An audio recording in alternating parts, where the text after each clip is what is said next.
Hello viewers, আসসালামু আলাইকুম। কি অবস্থা, কেমন আছেন সবাই? আমি ভালো আছি আলহামদুলিল্লাহ।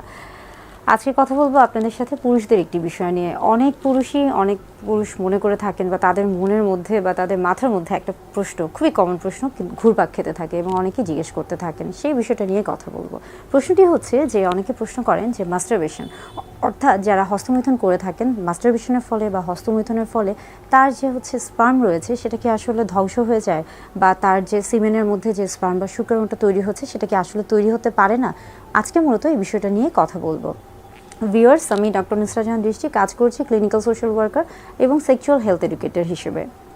পুরুষদের ক্ষেত্রে এই বিষয়টি সম্পর্কে জানতে হলে আগে বুঝতে হবে যে আসলে পুরুষদের মধ্যে যে প্রশ্নগুলো কাজ করে সেগুলো হচ্ছে যে হস্তমৈথুন দিনে কতবার করা যায়, কিংবা আসলে হস্তমৈথুন করা ভালো কি খারাপ, এবং করলেও সেটা কতটুকু করা উচিত বা কিভাবে করা উচিত, কিংবা হস্তমৈথুনের সাথে তার শারীরিক যে সম্পর্কটা রয়েছে বা তার যে যৌন জীবন রয়েছে এটা আসলে সম্পৃক্ত কিনা, কিংবা যিনি হস্তমৈথুনে অভ্যস্ত হয়ে পড়েছেন তিনি তার স্ত্রীকে আসলে যৌন তৃপ্তি দিতে পারবেন কিনা, কিংবা পরবর্তীতে তিনি বাচ্চা জন্মগ্রহণ করতে পারবেন কিনা বা বাচ্চা জন্মদানে তিনি সহায়ক ভূমিকা পালন করতে পারবেন কিনা, এই বিষয়গুলোই আসলে একজন পুরুষের মাথার মধ্যে মনের মধ্যে ঘুরপাক খেতে থাকে।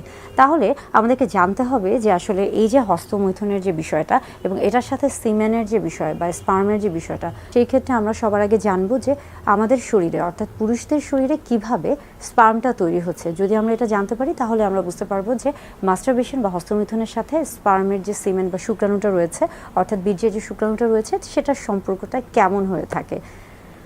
আসলে জানি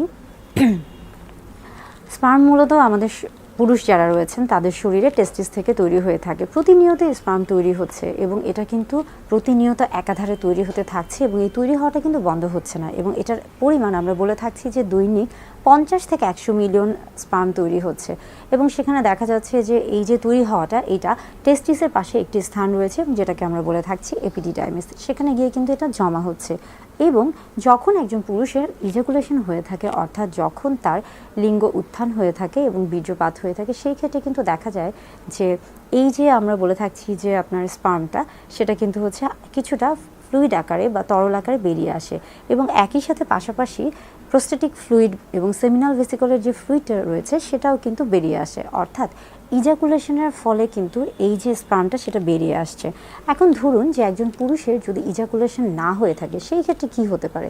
সেই ক্ষেত্রে তার যে এই যে স্পার্মটা রয়েছে বা এই যে সিমেন্টটা রয়েছে সেটা কিন্তু এপিডিডাইমিসের মধ্যে রয়ে যায়, জমা হয়ে থাকে, এবং একটা পর্যায়ে কিন্তু সেটা সেখানে অ্যাবসর্ব হয়ে থাকে। অর্থাৎ এটা কিন্তু এমন না যে জমতে জমতে এটা অনেক বেশি হচ্ছে বা জমতে জমতে এটা উপচে পড়ে যাচ্ছে।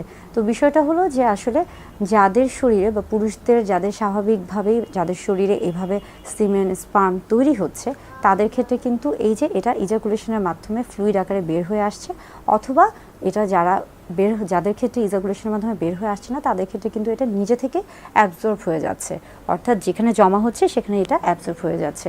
এখন আসি যে তাহলে এই যে জমা হচ্ছে এটা কিভাবে আসলে কাজে দিচ্ছে বা আসলে এটা কাজটা কিভাবে হচ্ছে।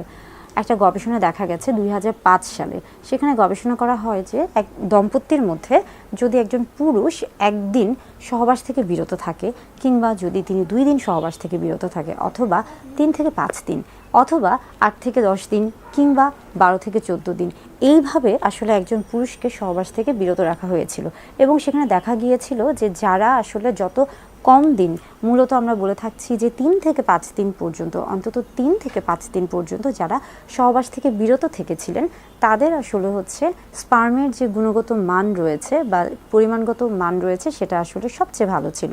এবং যারা আসলে অনেক দিন ধরে সহবাস থেকে বিরত ছিল, যেমন ধরুন যে 10 থেকে 14 দিন কিংবা তারও বেশি, তাদের ক্ষেত্রে কিন্তু দেখা গেছে যে হ্যাঁ, সিমেনের সংখ্যাটা বেড়েছে, অর্থাৎ সিমেনের সংখ্যা অর্থাৎ আমরা বলছি যে বীর্যের হয়তোবা সংখ্যাটা বেড়েছে, পরিমাণটা বেড়েছে, কিন্তু তাদের যে আমরা বলে থাকি যে গুণগত মান বা কোয়ালিটি, হ্যাঁ, সেটা কিন্তু কমে গিয়েছে। অর্থাৎ স্পার্মের ক্ষেত্রে আমরা বলে থাকছি যে মোটিলিটি, মরফোলজি, এগুলো সব কিছুর মানই কিন্তু কমে যায়।